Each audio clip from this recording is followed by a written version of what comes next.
Oderus Urungus of Gwar. How's it going? I'm fine today. How are you? Very good, very good. So you're coming to Halifax, Nova Scotia, October 20th. It's almost over a year that you've came and did a super good show. How you like coming back down here? Oh, we're very, very excited.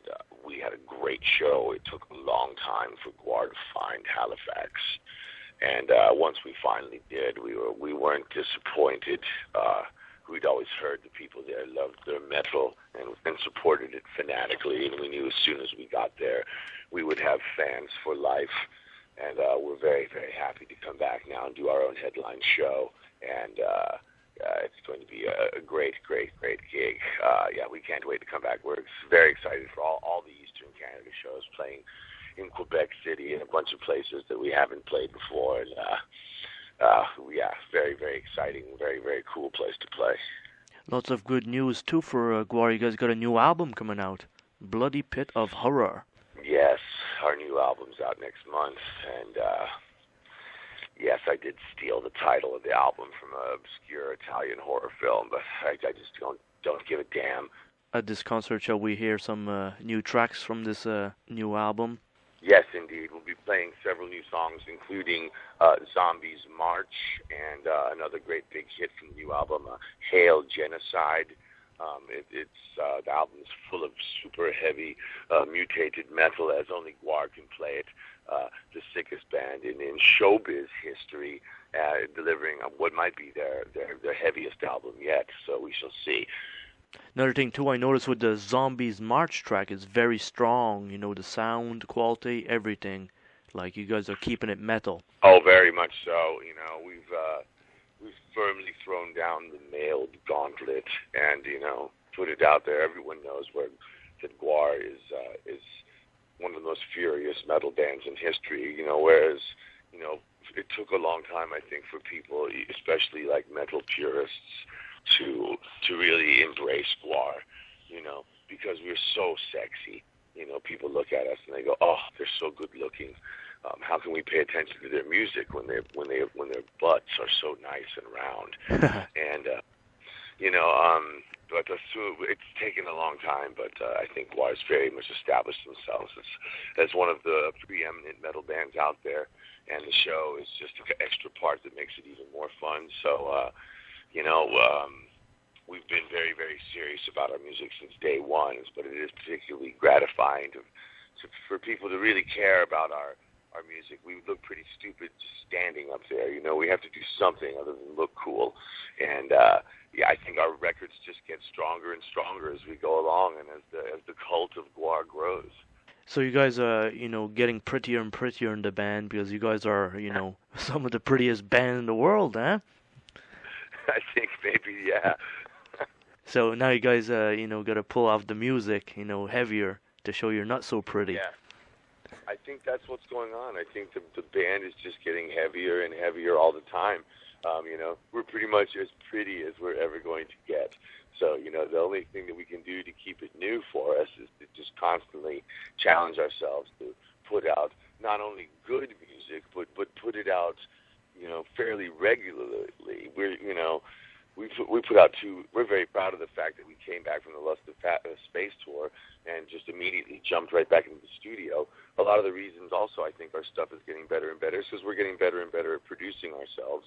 We've always kind of dibble-dabbled in producing ourselves, but the last two records, it's been a completely Gwar effort, and we're getting better at it all the time. So, that kind of freedom and that kind of understanding of how to make music and not having to rely on other people's studios, not having to rely on producers, just doing it all yourselves. You just get so much more control, and when you have more control, you can do more things. Another thing too, you're broadcasting live Halloween night online. Can you explain me that? That's a really cool thing. I mean, it's an example of how how everything's changing in the industry, and how the internet is affecting it in a huge way, just in the way the digital revolution has enabled many bands to do their own recordings and get things out there on the internet, get people exposed to their music. So it's just also changing the way that we entertain ourselves. And one of the best, the internet is just a source of unlimited power, and I think will soon be the cornerstone of all of our entertainment.